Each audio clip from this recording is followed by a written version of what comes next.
standard cost and with variance. Let's have a recap of the formula again.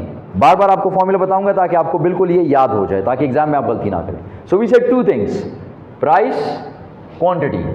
Then we said it's the difference between two things, actual, standard. ये दो बातें पहले याद रखनी है, price, quantity, actual, standard. ठीक. तीन किस्म के वेरिएंसेस होते हैं, direct material, for direct labour, variable FOH. ठीक. Direct material variance, price variance is called as direct material price variance. The variance for quantity for direct material is called as direct material quantity variance. The variance for direct labor price, अब यहाँ पे price नहीं होती, so we call it as direct labor rate variance. ठीक. Okay. Over here when we talk about quantity, we actually talk about time, and for time there is efficiency, so we call it as direct labor hours होते हैं, तो efficiency variance. ये हो गया. Variable FOH. Variable FOH, the concept is the same as rate and efficiency. Concept same है rate और time का, लेकिन यहाँ पर इसको rate की बजाय we call it as variable FOH spending, because it represents spending, कि आप over and above कितनी spending करते हैं then your मेन कॉस्ट. ये जो मेन प्राइम कॉस्ट है इसके अलावा कितनी स्पेंडिंग करते हैं, so it's actually shows your spending. So variable FOH spending variance, and over here we have variable FOH, once again time है डायरेक्ट लेबर का, सो एफिशिएंसी वेरिएंस. ये वेरिएंसेस के नाम हो गए. अब आ जाए फॉर्मूला की तरफ. हमने कहा कि it is the difference between actual and standard, and it's actually price and quantity. ठीक है. सो प्राइस एंड क्वांटिटी दोनों तरफ होगा, स्टैंडर्ड एक्चुअल होगा दोनों तरफ. Okay. So let's move on.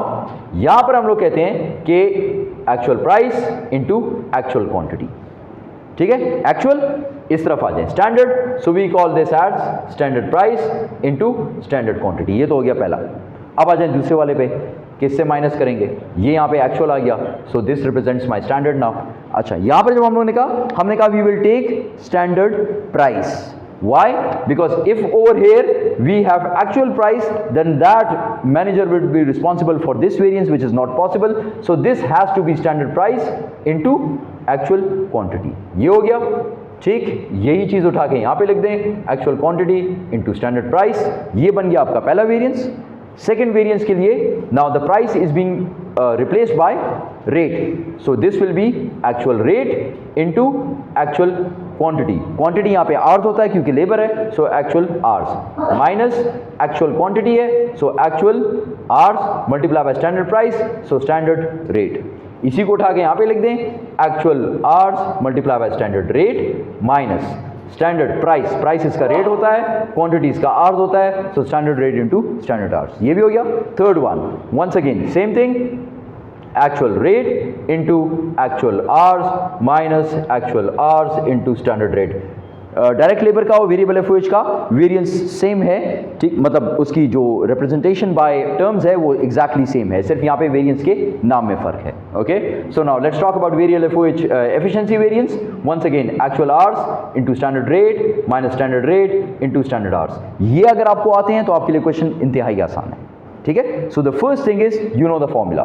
Formula बनाने का आपको तरीका बता दिया है, हर लेक्चर में आपको शुरू में बता रहा हूं ताकि आपको ये फॉर्मूला याद हो जाए बिल्कुल on your finger tips, so that you do not forget it. Okay. Got the idea? Got the idea, class? So we've done direct material variances. Today we will do direct labor के variances. So let's talk about direct labor. इसके साथ साथ बता रहा हूँ कि इसके दरमियान में जो हम लोग जो डिटेल्स पढ़ रहे हैं regarding purchase manager and production manager, उनकी जो डिबेट हो रही है और उसके जो आर्ग्यूमेंट्स हैं, you need to remember that because I will be asking those in exam. तो आपको वो आने चाहिए. यहाँ पर स्लाइड्स के ऊपर भी वो गिवन है, प्लस मैं आपको बार बार बता भी रहा हूँ वो आपको आने चाहिए क्योंकि वो मैं आपसे पूछूंगा. नॉट फॉर 5 मार्क्स और 10 मार्क्स के write a note on the debate between the two, but just for 1 mark, and I would be asking the reason for it. यानी अगर वेरिएंस आएगा तो मैं कहूंगा who is responsible for that, so you will tell me कि कौन responsible है. फिर मैं कहूंगा what is the reason, why does it happen? तो आप मुझे बताएंगे कि it happens because they buy material eight higher prices या they buy cheap material at low prices, so the variance is good, और जो भी है फिर ब्ला ब्ला ब्ला जो डिस्कशन हम लोगों ने अब तक की है वो सारी उस पर फॉलो होगी. So now we move on to direct labour का variance and this is really slow, so you will have to wait.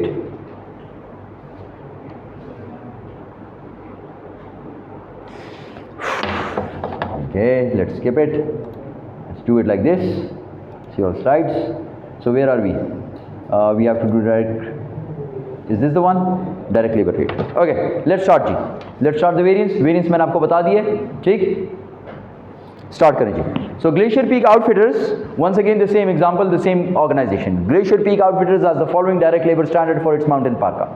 Direct labour standard, इसका मतलब ये स्टैंडर्ड हो गया, ठीक है. स्टैंडर्ड क्या है? 1.2 standard hours.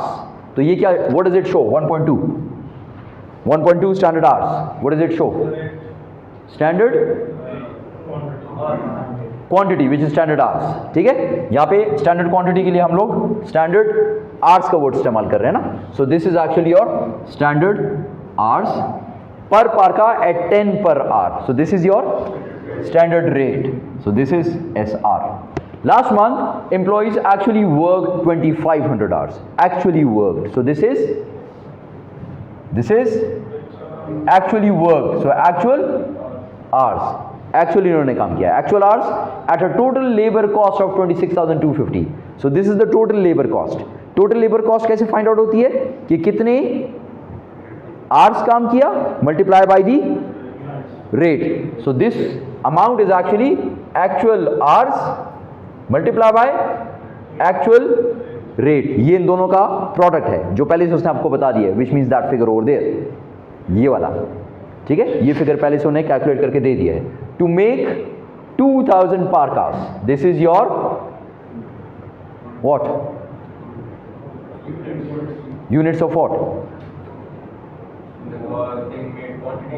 Quantity of the parkas which in this example is the unit of production ना, जो आप प्रोड्यूस कर रहे हैं ना, कि आपने क्या चीज प्रोड्यूस किया. So this is actually the total units manufactured, ठीक है, कितने आपने बनाए हैं.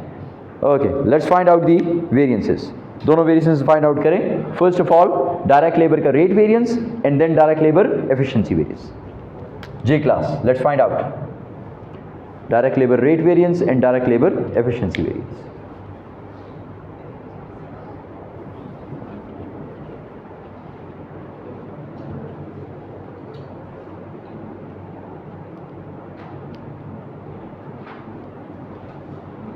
Do we really need this fan? I guess it's pretty good. AC लगा हुआ है ना? Switched on. सही है, ठीक है. We can do without the fan. Okay ji. Let's find out class. Direct labor rate variance. Direct labor का rate variance is 1250. Favorable, unfavorable? Unfavorable. Okay. Now direct labor का efficiency variance.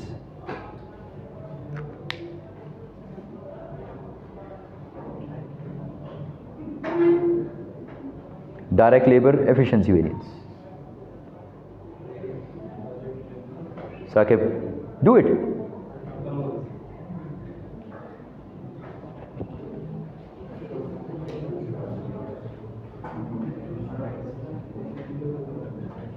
Zaryab is not here today.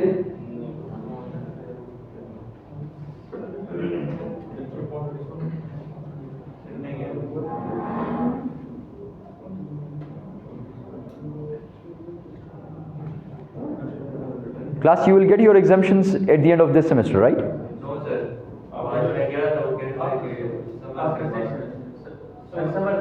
Seventh के start में गया था, by September you will be eligible to Appear. And I guess the first exam would be in September. In September. So that means you can appear for that. So that means you can prepare in the summers. So do it. One of my students who is in 8th semester has already done it, the first one. Ahmed. So do it. जी,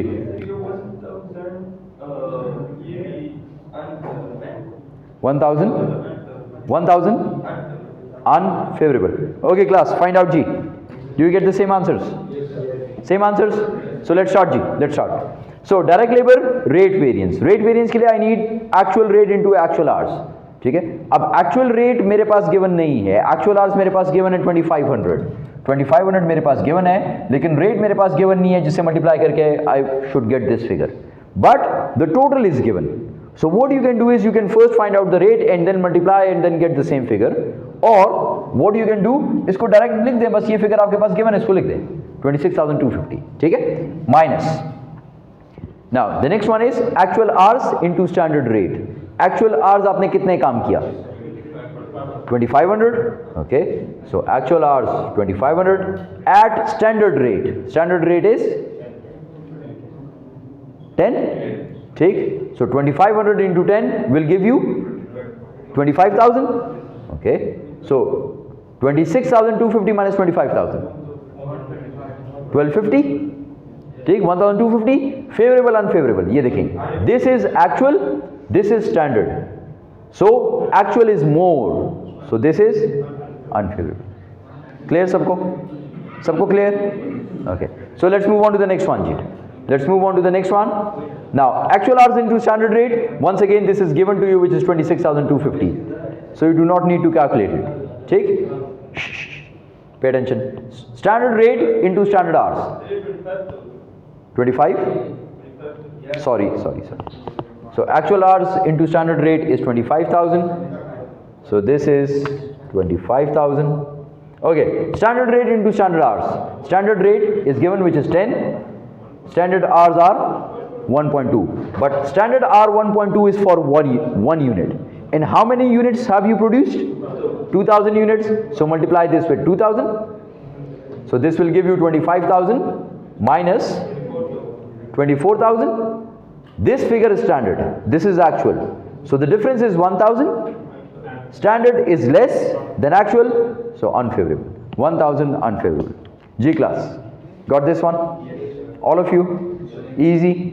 इसका मतलब ये है कि मेरा नहीं ख्याल variance में आप लोग गलतियां करेंगे एग्जाम में. करेंगे? इसके advance version you can find. There is no such thing as an advance version. जो साथ साथ ट्रिक्स हो सकती है वो मैं आपको बता रहा हूँ. ठीक है, वो मैं आपको साथ साथ बता रहा हूँ. So you should be ready for it. Plus for practice you can do questions from the book, and plus we can have a quiz so that we can see कि आपको कितना आ रहा है, कितना नहीं आ रहा. ठीक है. So this is the calculation. ये सब हम लोग यहाँ पे कर चुके हैं, ये सारी calculation. Okay. Now let's move on to the explanations. Pay attention class. Pay attention. अब इस सब के लिए favourable unfavourable what ever it is, labour variance के लिए who should be responsible for labour variance? Labour में आप लोग क्या काम करें? काम करें ना इसके ऊपर. You are actually working on this market, this product. तो जो अगर आप काम कर रहे हैं इसके ऊपर actually, so this should be the responsibility of production manager. So production managers are usually held accountable for labor variances. Why? Because of these reasons.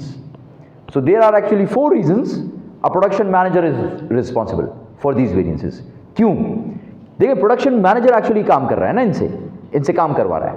So mix of skill levels assign to work task, this is the responsibility of production manager. अब उसका काम होता है ना कि मुझे machine पे काम करने के लिए कितने लेबर, 2 लेबर चाहिए. मुझे ये प्लास्टिक को बनाने के लिए कितने लेबर चाहिए, 1 लेबर वो चाहिए. फिर 1 लेबर इंक वाला चाहिए, इंक वाला आ जाए. 1 लेबर पैकिंग के लिए चाहिए, वो आ जाए. So he actually decides how many labours in which skill level would be needed. क्योंकि सारा काम प्रोडक्शन का वो कर रहा है, production manager, he is the incharge. तो फिर अगर कुछ खराब होगा, so production manager should be responsible. ठीक है, because he is responsible for the skill levels assign to work task. Production manager आपसे काम करवा रहा है. ठीक, प्रोडक्शन मैनेजर खुद सोया हुआ है और आप काम कर रहे हैं. सो यू वुड से यार वो तो खुद सोया हुआ है, काम नहीं कर रहा है, ऐसा ऐसा कर लगे रहो, बस पूरे दिन में जितने मार्कर बन गए. ठीक, but if the production manager is motivating you, then you will actually be making more markers. Production will be high, so you will need less time to make more markers, more production would be done. तो इसका मतलब ये कि your motivation actually is linked to your production manager. तो production manager अगर आपको motivate करता है तो आप काम करते हैं ज़्यादा, अगर नहीं करता तो नहीं करते। तो इसका मतलब ये है कि अगर वेरिएंस खराब होता है आपका तो उसके लिए रिस्पॉन्सिबल प्रोडक्शन मैनेजर है, because he is responsible for the employee motivation, कि वो किस लेवल की मोटिवेशन दे रहा है। क्वालिटी ऑफ प्रोडक्शन सुपरविजन, अगर वो सुपरविजन अच्छी कर रहा है तो फिर तो ठीक है, आप अच्छा काम करेंगे। अगर वो सुपरविजन नहीं करता, चला जाता है, फिर वापस आ जाता है, फिर चला जाता है, आपको नहीं देखता कि आप क्या कर रहे हैं क्या नहीं कर रहे, तो फिर आप मटेरियल भी ज़्यादा इस्तेमाल कर रहे होंगे, आप टाइम भी ज़्यादा लगा रहे होंगे, आप सब कुछ काम कर रहे होंगे, तो आप सारी वेरिएंसेस खराब कर देंगे। ठीक है, so that's why production manager is responsible, because he is actually supervising this whole production, वो देख रहा होता है। Quality of training provided to employees. Let's say if production manager is doing his best, लेकिन आप फिर भी काम नहीं करते, आपको काम आता ही नहीं है, आपको नहीं पता प्लास्टिक को कैसे मेल्ट करना है और कैसे ये इसका स्ट्रक्चर बनाना है, so then he should give you training for that. फिर वो कहना कि HR वाले को कहे कि इनकी ट्रेनिंग करवाओ, इसको ये काम नहीं आता, इसको वो काम नहीं आता, इसको जाके ट्रेनिंग कराओ ताकि ये अच्छा सीख कर आएँ, ताकि हमारे लिए अच्छा काम करके दे। So your training need or your training which will be provided to you is dependent on your production manager. So for these 4 reasons, production manager is held responsible for labor variances. Got the idea? So there are 4 reasons. If I ask you for 2 reasons, you will have to give 2. Do not write paragraphs, just give me the reason कि reason क्या है। Training वो provide करता है या training need assessment वो करता है, ठीक है, और motivation is done by production manager. So these are the 2 reasons. If I ask for 4 reasons, give 4 reasons. If I ask for any one reason, then give any one. Got the idea? कर लेंगे exam में? Okay. I'm not responsible for the unfavorable labor efficiency variance. लेकिन वो कहता नहीं, efficiency मेरा काम नहीं है. Why? You purchased cheap material, so it took more time to process it. Now this is what I told you earlier. When you will buy cheap material, so there will be 2 disadvantages.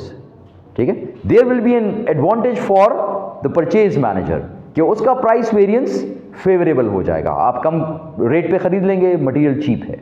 Okay, production manager जब खराब quality का material लगाएगा इसके ऊपर, so instead of 200 grams for this marker I will need 400 grams, so my quantity variance would be unfavourable, मेरा material का quantity variance unfavourable हो जाएगा। एक नुकसान।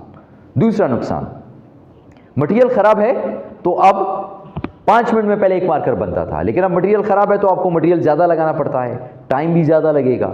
जब टाइम ज़्यादा लगेगा, so your material efficiency variance would also become unfavourable.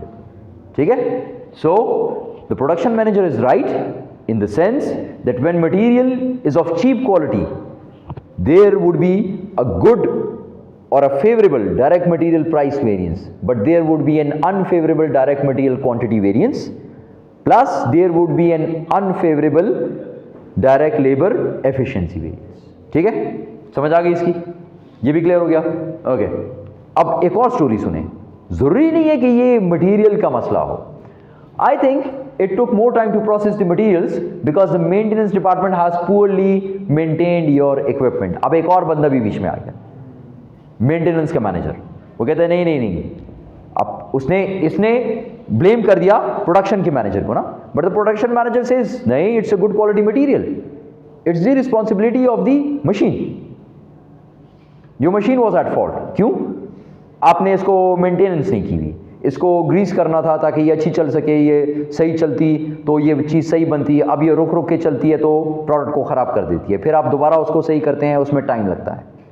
So she is right as well. So that means now maintenance का manager is also responsible. Maintenance manager is responsible for machine. When machine is not working properly, equipment is not working properly, equipment आपको सही नहीं दिया हुआ, आपको एक चाहिए cutter इसको काटने के लिए, और वो कटर आपको दे जो कि काम ही ना करे, आप लगे हो 10 मिनट तक काटने में, so your time is wasted. When your time is wasted, your labour efficiency variance would become unfavourable. Got the idea? समझ आ रही है स्टोरी की? ये सारी स्टोरी क्या है? प्रोडक्शन मैनेजर, सबसे पहले परचेज मैनेजर, उसके बाद production manager, and then we have the maintenance department और द मेंटेनेंस मैनेजर। ठीक है, I'll be asking these things in exam as well. ठीक, याद रखिएगा इन सब बातों को। Okay, so this is also clear now. Okay, now let's do this one, GP वाला क्वेश्चन। इसको मैं हटा रहा हूं। अब मैं आपको यहां पे नहीं बता रहा कौन सी चीज क्या है, इसको खुद ही सॉल्व कीजिए। Give me the answers. Okay class, let's start with this one ji.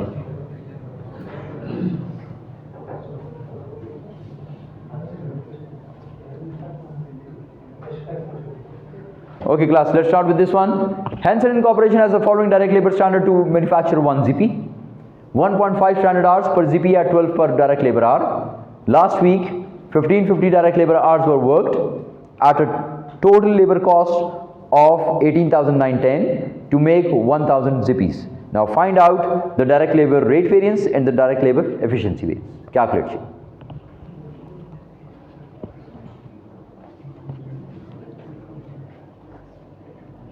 Bye the way summers की क्लास में एक अच्छा होता है कि एसी ऑन होता है और बहुत चिल उसमें मौसम में आप बैठ के पढ़ते हैं। This is the best thing I like about summers classes.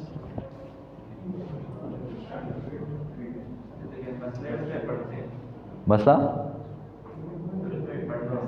पढ़ना तो होगा, तो मैं ये कह रहा हूँ कि don't go for that summers classes, but let's say if you go for a summer class it would be fun. And I normally take class at from 2 to 5, so that means it's too hot outside, लेकिन अंदर आप आराम से you can enjoy, relax and study.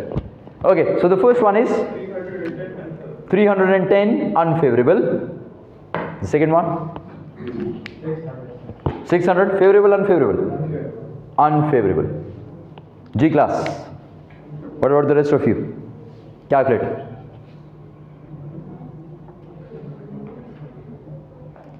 This is your second class of the day? Oh, sorry, third.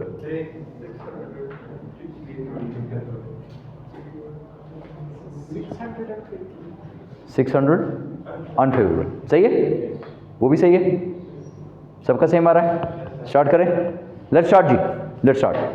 So now direct labor rate variance. Now it says actual rate into actual hours. Normally हमने कहा ये amount हमें given होता है. Now this amount is given in the question. This is 18,910 minus actual hours into standard rate. Actual hours are 1550. Standard rate is 12. So 1550 into 12. 18,600. 18,910 is actual. Standard is 18,600. Actual is more by 310, so this is the variance. Actual is more, so this is unfavorable. ये clear हो गया? ये clear है? Okay, so let's move on. The next one, efficiency variance. Actual hours into standard rate, this would be the same, 18,600 minus standard rate into standard hours. Standard rate is 1.5. Hours are, sorry, standard rate is 12. Standard rate is 12 and standard hours are 1.5 for one product, and you are making a total of 1000 products. So this amount would be 18,000. This is standard, this is actual, the difference is 600. Standard is less, so it is unfavorable. G, सही है? Clear? Clear to all of you? Okay, this is the calculation. Hansen's labor rate variance for the week was 310 unfavorable. इसकी calculation ये रही. Hansen's labor efficiency variance for the week was 600 unfavorable. So it's C. ये इसकी detail होगी. सही है? जाएं आगे. Okay, this is the calculation. Okay, variable, overhead, spending and efficiency variances.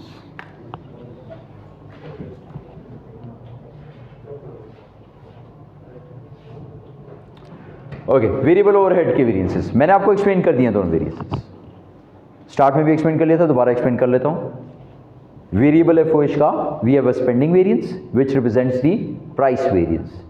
Then we have a variable FOH का quantity variance which is efficiency. Why? Because we find out a rate first, production overhead का rate, POHR. That's why it is called as a rate. This will be rate. ठीक है? Price की बजाय we will use the word rate. And then this rate is multiplied with the actual activity. Activity हम लोगों ने कहा कि normally is direct labour hours. So this is given by hours. What you can do is, since it's an activity, you can also call it as actual activity. आप इसको actual activity भी लिख सकते हैं, लेकिन ज़्यादातर क्वेश्चंस में you will find out that it is hours. तो इस वजह से मैंने यहाँ पे hours लिख दिया. This is the variable overhead spending variance. Why do we call it a spending variance? Because it represents the spending over and above the prime cost or the main cost. ये main cost direct material, direct labor है. इसके अलावा जो expenses होते हैं, those are indirect expenses of manufacturing and they are actually overhead होता है ना, overhead के से ऊपर कितने हैं, तो ये spending को show करते हैं. That's why it is called as a variable FOH spending variance. Now on the other hand we have the variable FOH quantity variance. Quantity चूंकि हम लोगों ने कहा था कि एक्चुअल एक्टिविटी की क्वांटिटी, तो actual activity normally is hours, direct labour hours, so we call it as a efficiency variance. Formula दोनों का same as direct labour variances. Clear है? क्लियर है ये? Okay, let's calculate now. Glacier Peak Outfitters has the following direct variable manufacturing overhead labour. Glacier Peak Outfitters has the following direct variable manufacturing overhead labor standard for its mountain parka. 1.2 standard hours per parka at 4 per hour. Last month employees actually worked 2500 hours to make 2000 parkas. Actual variable manufacturing overhead for the month was 10,500. So this is your actual manufacturing overhead. Actual manufacturing overhead को find out करने के लिए आप लोग क्या करते हैं कि आप लोग रेट को मल्टीप्लाई करेंगे आवर्स के साथ. इस तरह करेंगे. दोबारा सुने मैंने क्या कहा. I said for actual variable manufacturing overhead for the month was 10,500. Actual जो मैन्युफैक्चरिंग ओवरहेड है उसको फाइंड आउट करने के लिए आप एक्चुअल रेट को मल्टीप्लाई करेंगे एक्चुअल एक्टिविटी के साथ.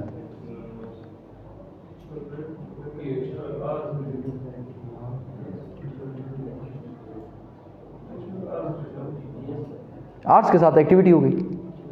उसके अलावा सही है, POHR इज रेट, तो एक्चुअल POHR को मल्टीप्लाई करूंगा एक्चुअल आवर्स के साथ. सही बोला?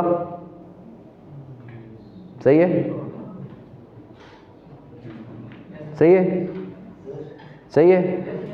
सही है? माशाल्लाह. ओके, अब जी गौर से सुने मैंने क्या बोला और आप क्या समझ रहे हैं इसको.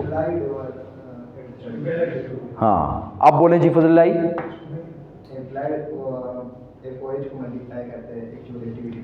ये जो मैंने अभी आपको बात बोली ये अप्लाइड FOH है. This is not actual FOH. So then what is actual FOH? What is actual FOH?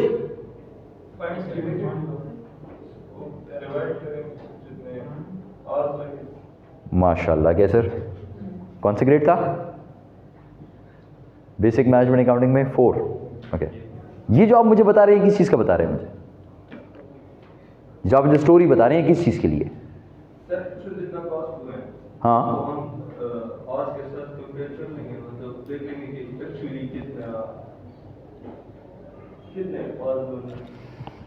दोबारा बिल्कुल दोबारा शुरू से स्टार्ट करें. मैंने FOH फाइंड आउट करना है. FOH को फाइंड आउट करने के लिए मैं क्या करता हूं?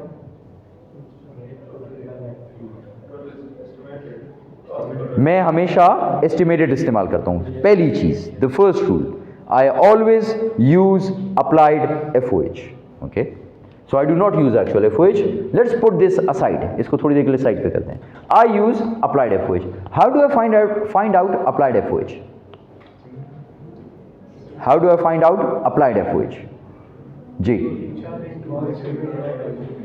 I find it out by multiplying POHR or the rate with the actual activity. ये भी सही है.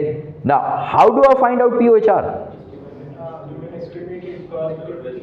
Estimated cost, estimated, ठीक, total estimated cost of the year divided by total estimated, once again, activity for the year. कर दिया. ये आ गया, इसको मल्टीप्लाई किया एक्चुअल एक्टिविटी के साथ, ये आ गया। तो फिर ये क्या है? आपने जो मुझे डेफिनेशन दी वो तो आपने मुझे अप्लाइड की दी, एक्चुअल की तो नहीं दी। Fixed FOH is another story. We said FOH can be divided into two. So Furqan, you are talking about fixed. I'm not talking about fixed. I'm talking about variable. इसकी तो मैं बात ही नहीं कर रहा। तो फिर एक्चुअल FOH क्या है? कैसे फाइंड आउट करेंगे? जी मीर भाई। इनडायरेक्ट मटीरियल, इनडायरेक्ट लेबर, बस यही है। इनडायरेक्ट कॉस्ट है, इन अदर वर्ड्स इनडायरेक्ट कॉस्ट है। और कौन सी इनडायरेक्ट कॉस्ट है? Which is variable. अगर फिक्स इनडायरेक्ट कॉस्ट होगी तो वो यहां पर आ जाएगी, लेकिन फिक्स की तो हम लोग बात नहीं कर रहे ना, we are talking about variable. तो फिर ये फिगर क्या है? What is then actual FOH? ये एस्टिमेटेड है, ये एस्टिमेटेड है, this is all estimated, EST। This is actual. Actual कैसे फाइंड आउट करूंगा? My question is the same. अच्छा, जितने एक्चुअल कॉस्ट आ गया उसको ऐड कर देंगे, ये आ जाएगा। तो मैंने तो अभी आपसे कहा कि ये कैसे फाइंड आउट हुआ, ये फाइंड आउट हुआ actual rate into actual hours. आपने कहा कि सही है, आपने यही कहा, गलत था, ठीक है। अब सही है, अब सही ये है कि 10,500 जो है वो आपने लिखना है, लेकिन इसके पीछे जो आप सोच रहे थे, जो आप कॉन्सेप्ट आप इस्तेमाल कर रहे थे, वो आपका गलत था। तो अपने कॉन्सेप्ट को सही कर लें कि actual FOH is different, estimated is different. Estimated is your applied FOH, actual is what actually happens. ठीक, okay. Amounts, actual rate into actual hours, जो हमने कहा कि उसने डायरेक्ट गिवन है, which is 10,500 minus actual hours into standard rate. Actual hours कितने हैं? Actual hours are, इसको मैं हटा रहा हूं सारा। ये जो डिस्कशन की है ये आपकी कॉन्सेप्चुअल डिस्कशन है, इसको जरूर याद रखिएगा, गलती मत कीजिएगा, ठीक। You should know the story. Okay, so 10,500 minus actual hours into standard rate. Actual hours are 2,500 into standard rate 4. So 2,500 into 4 will give you 10,000. 10,000 खर्चा होना चाहिए था, आपने कितना खर्चा किया? 10,500. 500 आपने ऊपर कर दिया. So this 500 is the variance, and is it favorable, unfavorable? Unfavorable. ये हो गया, ठीक। Now let's move on to this one. This amount we will take and write over here. It's the same, minus standard rate 4, standard hours 1.2. Now this is for 1 unit. Multiply by all the units which are 2,000. So this would be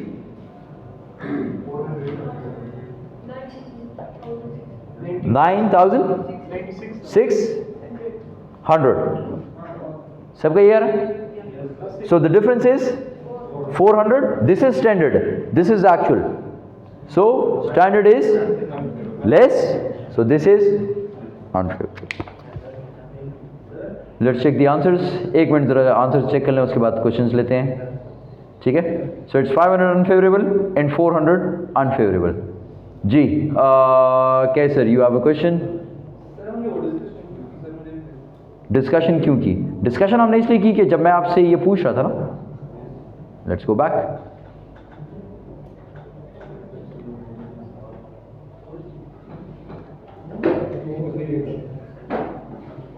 okay, अच्छा ये slide वैसे मैं बता नहीं रहा था इससे पहले तक, मैं इसको स्किप कर देता था क्योंकि कैलकुलेशन होती थी इस वजह से, ठीक है। अभी इसलिए बता रहा हूँ क्योंकि इसने वैसे भी एक क्वेश्चन पूछ लिया, तो मैंने कहा चलें इसको वैसे भी एक्सप्लेन करूंगा, तो इस स्लाइड भी बता देता हूँ। इस स्लाइड को जरा गौर से देखिएगा। वेरिएबल मैन्युफैक्चरिंग ओवरहेड स्पेंडिंग का वेरिएंस, मैंने इसको इस तरीके से फाइंड आउट किया, ठीक। हमने इस तरीके से, हम लोग ये फॉर्मूला इस्तेमाल कर रहे हैं ना उस वक्त से, but there is another way we can do it. शुरू में जब हम लोगों ने बिल्कुल स्टार्ट किया था तो हमने कहा था कि इसको एक और फॉर्मूले से भी आप कर सकते हैं, विच इज दैट वन, ठीक है। अब ये क्या फॉर्मूला है, गौर से देखिएगा। This is price, and this is quantity, sorry price into quantity, हमने कहा actual standard price into quantity, इस तरीके से हम लोग फाइंड आउट करते हैं, ठीक है। Okay, when I am finding about spending variance, spending variance कि कितना मैं स्पेंड करता हूं, ठीक है, which in other words is the price variance for variable FOH. तो अगर मैं प्राइस वेरिएंस फाइंड आउट करता हूं, चाहे मटेरियल का है, चाहे लेबर का है, चाहे एफओएच का है, तो मैं क्या करता हूं कि मैं देखता हूं कि हम लोगों ने कितने पैसे खर्च किए और कितने पैसे खर्च करने चाहिए थे, ठीक है, actual minus standard. Understand this thing? Okay, अब इन दोनों का डिफरेंस हम तो इस तरह फाइंड आउट कर रहे हैं ना, इस तरह, लेकिन अगर इसी ब्रैकेट्स को मैं कॉमन फैक्टर ले लूं, याद है? हाँ, किस तरह हम करेंगे? ये कॉमन है, एक्चुअल क्वांटिटी कॉमन होगी ना, सो एक्चुअल क्वांटिटी इनटू, आप देखें एक्चुअल प्राइस, सही है, इट्स द सेम थिंग, इसी ब्रैकेट को आप खोलेंगे ये बन जाएगा। ओके, अब देखें जी इसका कॉन्सेप्ट क्या है।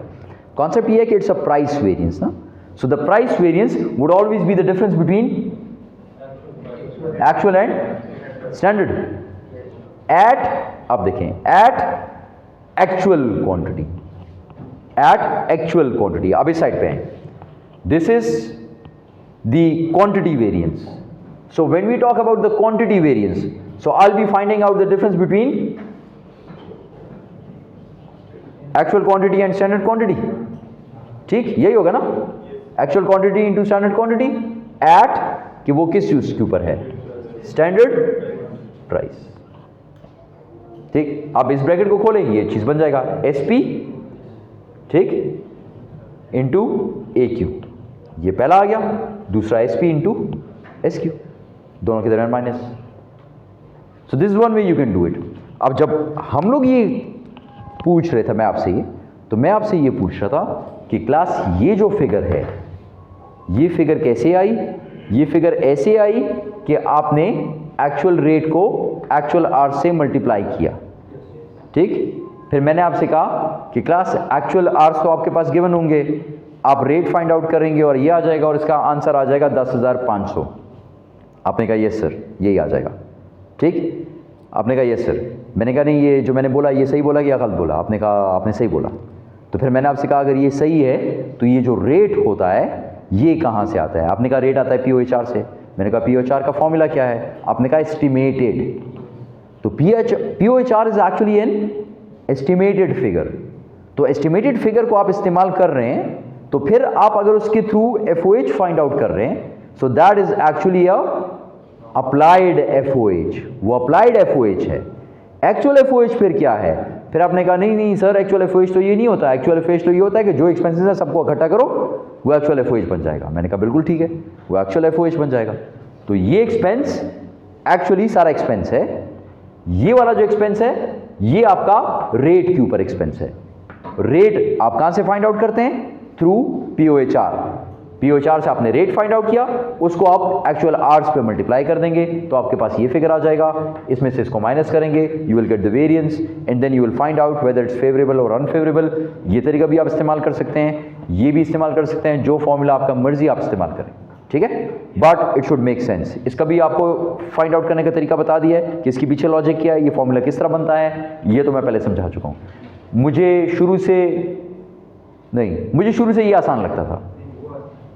फिर उसके बाद जब मैं टीचर बना और जब मैंने पढ़ाना शुरू किया, आई फाउंड आउट कि students actually find this one easier. तो फिर मैंने ये पढ़ाना शुरू कर दिया, इसको मैं साइड पे कर देता हूँ। लेकिन when I was a student I was using this one.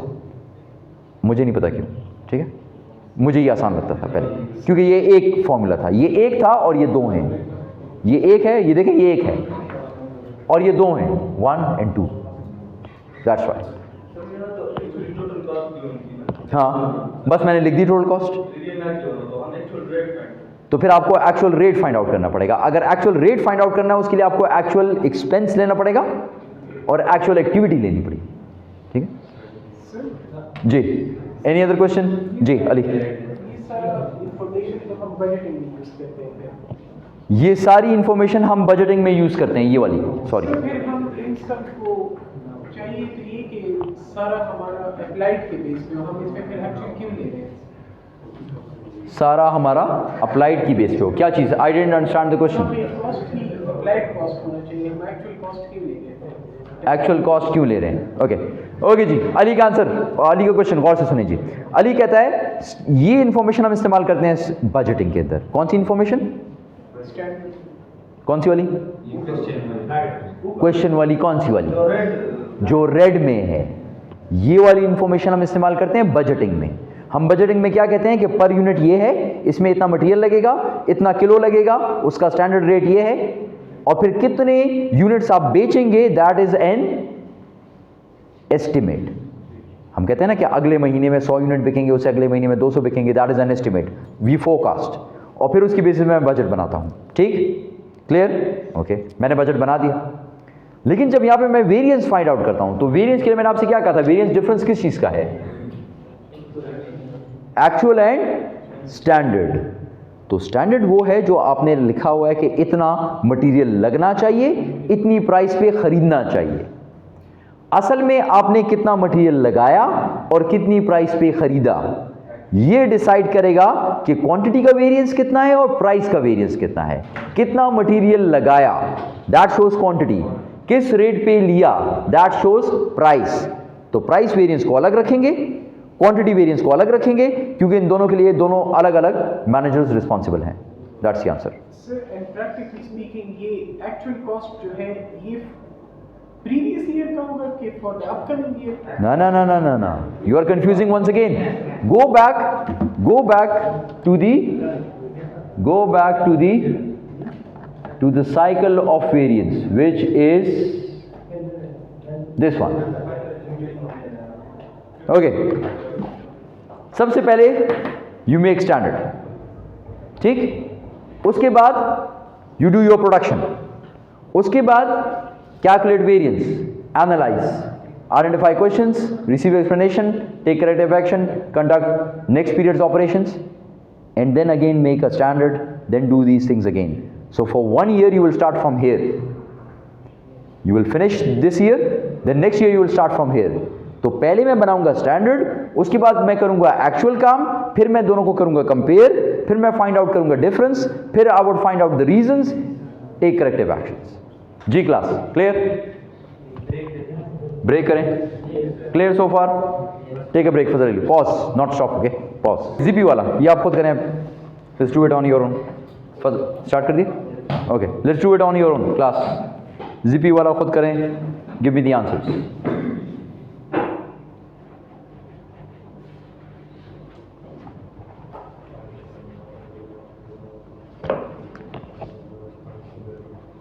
Hansen Incorporation has the following variable manufacturing overhead standard to manufacture 1 ZP, 1.5 standard hours per ZP, 3 per direct labor hour, at 3 per direct labor hour. Last week 1550 hours were worked to make 1000 ZPs and 5115 was spent for variable manufacturing overhead. J.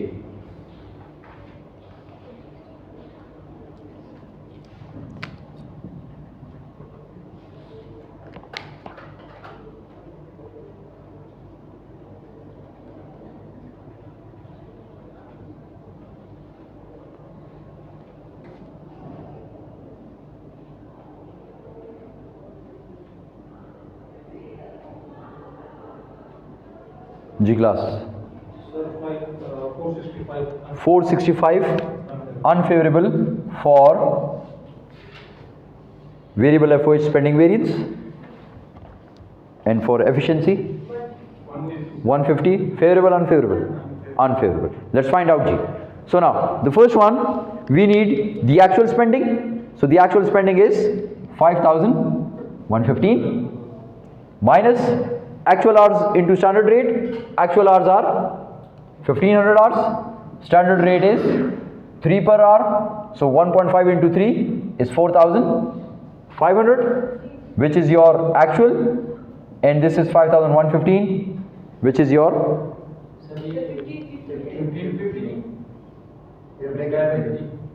1550. कौन सा है ये वाला? Oh sorry, I thought it's 1500. So 1550 into 3 is 4650. Sorry, 4650 minus 5115, 465. This is standard, which is less, actual is more. So unfavourable. ठीक, let's move on to this one. Actual hours into standard rate is 4650. Standard hours into standard rate. Standard rate is 3. Standard hours are 1.5 for 1 unit. You made a total of 1000 units. So this figure is 4500 minus 4650, 150. This is standard. Standard is less. So unfavorable. Clear? Clear? Okay. So Hansen's spending variance for variable manufacturing overhead for this week was 465, unfavorable. Hansen's efficiency variance for variable manufacturing overhead for the week was 150, unfavorable. Okay. This is the calculation. Okay. How do I know which variances to investigate? G. How do I know which variances to investigate? कौन सा variance investigate करना है? Unfavourable. Ji. Anyone else? Unfavorable.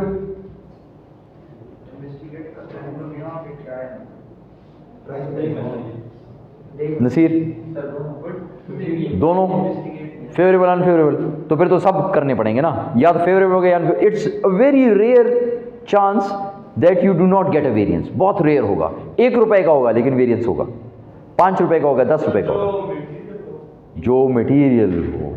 So now this is the criteria. आपने क्या करना है? Which variance to investigate? You have to look at the variance which is of importance. And how would you know if there is a larger variance? अब larger variance ये भी ना हो कि आप कहें कि variance आ रहा है let's say 10,000, आप कहें sir it's a very large variance. लेकिन if you look at the organization तो उसकी sales जो है वो trillions of dollars हो, और वहाँ पे 10,000 would be a small amount. So larger variances either in dollar amount यानी rupees जो भी whatever, or as a percentage of the standard. कि as a percentage of the standard, is it a bigger percentage?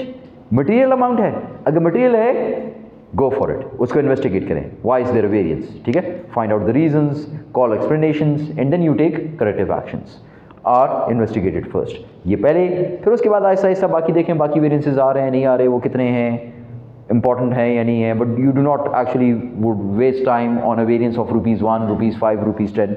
उसके ऊपर time waste करने की ज़रूरत नहीं है. बड़े वेरिएंसेस को इन्वेस्टिगेट पहले करना है, छोटे वेरिएंस को इन्वेस्टिगेट बाद में करना है. Got the idea? This is called as management by exception. हमने इसको थोड़ा सा पहले भी डिस्कस किया था इन दिस चैप्टर कि management by exception is when you do things, when you select the things which you will be doing on the basis of exception, यानी जो exception हो. अगर कोई चीज़ normal जा रही है so it's fine. अगर कोई exception आती है so do it, find out. exception है find out. अगर normal है don't do anything about it. exception है लेकिन it's not material so don't do anything. so if there are reasonable grounds यानी ज़्यादा है variance तो फिर उनको पहले देखें. ठीक है, थोड़ा variance है इनको बाद में देख सकते हैं. it's not material. Got the idea? Got the idea? Okay, let's move on. A statistical control chart. तो फिर हम क्या करते हैं? We make something like this. अब ये क्या आपको शो कर रहा है? ये शो कर रहा है एक वैल्यू let's say, जो कि मैं कहता हूँ कि बस ठीक है यार, अगर वेरिएंस 5 रुपए का आया तो बस मड़ा 5 रुपए कौन इन्वेस्टिगेट करेगा यार. This is let's say 0, this is a favourable and this is unfavourable.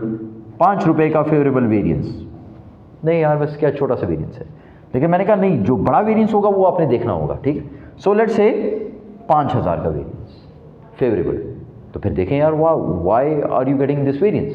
ठीक, आप कहते हैं कि यार चलो इतने कभी वेरिएंस आया, 5000 से कम हुआ तो हम कहेंगे चलो सही है, एक्सेप्टेबल है. नहीं, लेकिन फिर उससे ऊपर हम एक और लिमिट रख लेते हैं जो कि हम कहते हैं कि यार ये खतरनाक लिमिट है.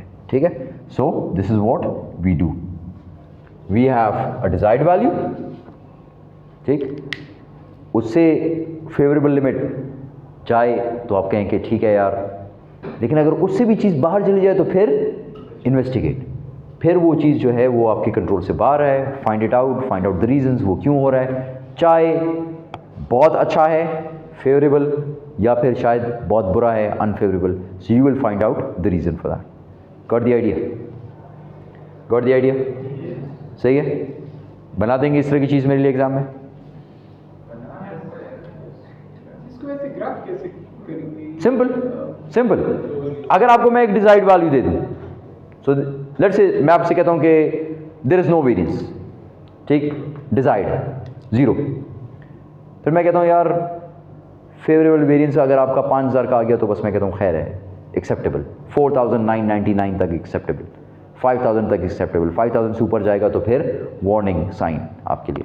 सो then that means this is 5000 limit, और इससे ऊपर अगर कोई वेरिएंस आ जाता है 6000 का, so it will be plotted over here, ठीक है। This is the first variance, this is the second, this is the third, this is the fourth, this is the fifth, सब वेरिएंस को इसके ऊपर प्लॉट कर रहे हैं कि कौन कहाँ पे आ रहा है। जो इससे ऊपर जा रहा है या जो इसी तरह सेम कंडीशन नीचे अनफेवरेबल, जो इससे नीचे आ रहा है वो आपने इन्वेस्टिगेट करना है, ठीक है। Got the idea? क्लियर? बना देंगे आप? फेवरेबल को क्यों इन्वेस्टिगेट करते हैं जी क्लास? फेवरेबल को क्यों इन्वेस्टिगेट करते हैं? रीजंस पता चल जाए, क्वालिटी के लिए, क्वालिटी के सामने ये नहीं है कि अगर हम चीप मटेरियल यूज करें हाँ। तो बोलेगा। तो देखें, हो सकता है कि मेरा जो परचेज मैनेजर है वो फेवरेबल वेरिएंस लेकर आ जाए 20,000, तो आप कहें वो बहुत अच्छा वेरिएंस है, ठीक है, ये तो बहुत अच्छा मैनेजर है, लेकिन मैं कहूँ यार 20,000 का इसने फ़र्क कैसे लेकर आया, ये तो पॉसिबल ही नहीं है कि 20,000 का फ़र्क आ जाए, इसने ज़रूर मटेरियल जो है वो चीप क्वालिटी, ठीक। So this is how you would decide कि नहीं इससे ऊपर जाएगा तो इन्वेस्टिगेट करूंगा, वुड फाइंड आउट। हाँ, हो सकता है when I find out the reason तो पता चले कि नहीं वो किसी ने इंपोर्ट किया था बहुत सारा मटेरियल, तो वो पड़ा हुआ था तो बस वो सस्ता मिल गया, क्वालिटी चीप नहीं थी, क्योंकि and then how would you find out कि क्वालिटी चीप नहीं थी? यू वुड फाइंड आउट कि रिजेक्शंस नहीं है, डिफेक्ट्स नहीं है, आफ्टर सेल्स आप लोगों को प्रॉब्लम नहीं आया, ठीक, ये नहीं हुआ कि एकदम लोगों ने कॉल करनी शुरू कर दी आपका मार्कर ख़राब है, काम नहीं करता है, ठीक है, और इतना चीप है कि वो मैंने जेब में डाला वो टूट गया, व्हाटएवर, ठीक, उसकी इंक इतनी ख़राब थी, वो उसने थोड़ा सा काम किया उसके बाद इंक सूख गई, तो वो मसला नहीं है। तो बस ठीक है, इसका मतलब ये है कि मटेरियल इज़ फाइन, उसने अच्छी परचेजिंग की, क्योंकि हो सकता है कि वाकई उस वक्त किसी का एक कंटेनर आ गया और उसने सेल करना हो, normally this happens, supply demand है ना, supply is more, demand let's say is constant, so the price would fall down. When the prices fall down, if you can invest, so this is the best time, invest करते हैं, ठीक है। खरीद लें बहुत सारा मटेरियल बल्क में, सारा तो अभी इस्तेमाल नहीं करना, ऐसा ऐसा इस्तेमाल करेंगे, पूरे साल देखेंगे, ठीक है। And some people are actually earning lots of money on this, medicine में, रॉ मटेरियल के ऊपर, केमिकल्स के ऊपर, people are earning millions, billions even, ठीक है। So this is something very good for chemicals in pharmaceutical, ठीक। अगर आप लोगों ने फार्मास्यूटिकल को पढ़ा हो या फार्मास्यूटिकल को देखा हो, so most of their earnings might be through this, by selling the raw material.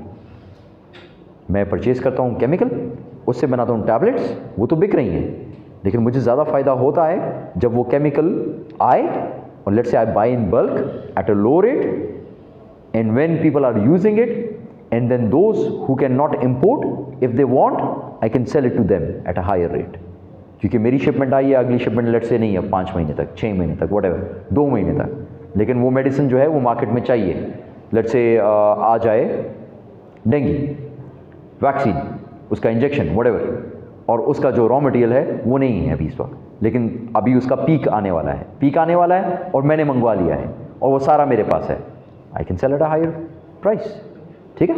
हालांकि मैं वैक्सीन बना के बेचता हूँ, लेकिन मैं उसका रॉ मटेरियल भी बेच सकता हूँ। By the way it's illegal, you can not do it, but then you can earn lots of money from it, and this is what I found out when I was looking at pharmaceutical sector in Pakistan. जी clear? जाएं आगे? Okay, let's move on. ये भी कर लिए, let's move on. Advantages of standard cost. Now, why is standard cost good? We said standard cost is management by exception, so this is something good. मतलब यार हर चीज को क्यों चेक करें, उसको चेक करें जो कि ज्यादा या कम हो किसी एक डिजायरेबल लेवल से. So management by exception promotes economy and efficiency. अब अगर मैं एक स्टैंडर्ड लगा दूं कि इसके ऊपर इतना किलो मटेरियल लगेगा, तो अगर आपने ज़्यादा इस्तेमाल कर लिया तो फिर मैं आपसे पूछूंगा ना क्यों ज़्यादा इस्तेमाल किया. सो you will be more efficient. आप एफिशिएंट होंगे, आप कहेंगे नहीं. अगर मैं आपसे कहूँ, अपने परचेज मैनेजर से कहूँ ये 2 रुपए का लेना है, स्टैंडर्ड में लिखा है 2 रुपए किलो का लेना है, अगर वो 2.1 का खरीदे, 2.2 का, so then he would be held responsible. तो फिर वो क्या करेगा, मटेरियल परचेज करने से पहले सबसे कोटेशन लेगा, फिर वो देखेगा यार उस जगह पे सस्ता मटेरियल मिल रहा है, वहाँ से मंगवाएगा, वो would make more effort. So it would be more economical and efficient. ज़्यादा अच्छी बात है. Simplified bookkeeping. So when we are doing standard cost bookkeeping, तो फिर हम लोग स्टैंडर्ड्स के ऊपर सब कुछ बेस करते हैं. तो स्टैंडर्ड तो सिंपल है, स्टैंडर्ड कॉस्ट मैंने एक डिसाइड कर दी, it would remain the same. Standard quantity मैंने डिसाइड कर दी, it would remain the same. So standard cost की book keeping is simple, it's very easy, आसान होती है. Enhances responsibility accounting. सबसे बड़ा फायदा इसका ये है, purchase manager responsible for all purchases. अब अगर कुछ गलत होगा इसको पकड़ेंगे. ये कहता है कि नहीं उसका मसला है, कुछ गलत होगा उसको पकड़ेंगे. वो कहता है नहीं मेंटेनेंस डिपार्टमेंट, गलत होगा मेंटेनेंस डिपार्टमेंट को पकड़ेंगे. Each and everything is clear cut, सबकी लाइंस ड्रॉन है. ये प्रॉब्लम है इसके लिए ये रिस्पॉन्सिबल है, वो वाला प्रॉब्लम है वो रिस्पॉन्सिबल, वो प्रॉब्लम वो responsible. So responsibility accounting, only that manager is held responsible over which he has a control. तो अगर आपका कंट्रोल सिर्फ इक्विपमेंट के ऊपर है और इक्विपमेंट की वजह से मुझे मसला हुआ तो मैं आपको पकड़ूंगा, बस. You are responsible for it, no other excuses. फिर मुझे मत कहें कि ये हो गया वो हो गया. So it enhances responsibility accounting and that's a advantage of standard cost. Now potential problems with standard cost. अब इसके अंदर प्रॉब्लम्स क्या क्या क्रिएट हो सकते हैं. Continuous improvement may be more important than meeting standards. मैं स्टैंडर्ड को मीट करता हूँ, मीट कर दिया ठीक है, अगली बार दोबारा स्टैंडर्ड को मीट करता हूँ ठीक है, but I am not improving.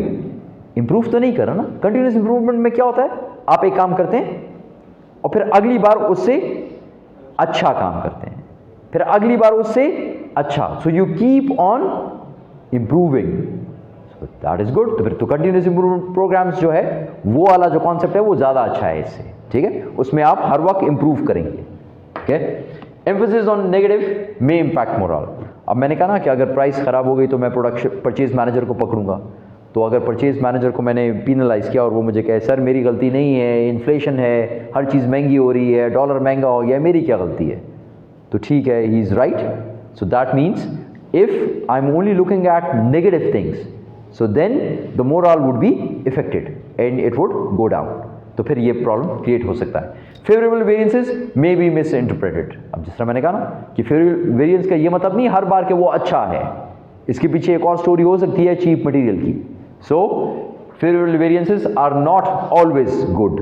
तो ये इसका आपको इंटरप्रिटेशन आपको देखनी पड़ेगी कि इसका मतलब क्या है. एम्फसाइजिंग स्टैंडर्ड्स मे एक्सक्लूड अदर इंपॉर्टेंट ऑब्जेक्टिव्स. अब हम लोग क्या कर रहे हैं, बस स्टैंडर्ड को देख रहे हैं, स्टैंडर्ड को देखें, कंपेयर करें एक्चुअल के साथ और बस. तो इसकी वजह से बहुत सारे ऑब्जेक्टिव्स जो है उसको मैं छोड़ दूंगा और मैं सिर्फ इस बात पे लग जाऊंगा कि स्टैंडर्ड को देखें, स्टैंडर्ड का काम करें. Standard cost reports may not be timely. अगर if they are not timely it might create a problem. अगर ये मुझे टाइम पे ना मिले तो फिर कोई एनालिसिस नहीं हो सकता. ठीक है, तो इसका टाइमली, लेकिन once again may not be timely. अगर टाइमली ना हुई तो प्रॉब्लम होगा, otherwise it's not always a disadvantage. Invalid assumptions about the relationship between labor cost and output. अभी हमने वो सारी स्टोरी पढ़ी ना कि ये काम हो गया तो कौन रिस्पॉन्सिबल है. तो अगर आप एजम्पशन कर दें कि नहीं टाइम ज़्यादा लगा तो लेबर रिस्पॉन्सिबल है, क्या पता मशीन ख़राब हो, क्या पता रॉ मटेरियल शॉर्ट हो तो लेबर बैठ जाएगा यूँ करके. जब लेबर यूँ करके बैठ जाएगा तो उसका तो वेज चल रहा है, तो आपकी तो एफिशिएंसी ख़राब हो गई लेबर की. ठीक है, तो सो invalid assumptions about the relationship between labor cost and output can create problems. Now these are the disadvantages of labor cost.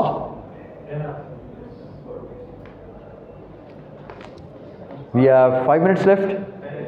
So what we can do is इसको यहाँ पर हम स्टॉप कर देते हैं, लेकिन आपका मैं देख रहा हूँ मुझे there is a backlog of assignments, so I need to actually create folders for you. मैं भी क्रिएट करता हूँ अभी इसी वक्त, ताकि मुझे भी याद रहे, आपको भी याद रहे। पॉज करना है इसको, ओके।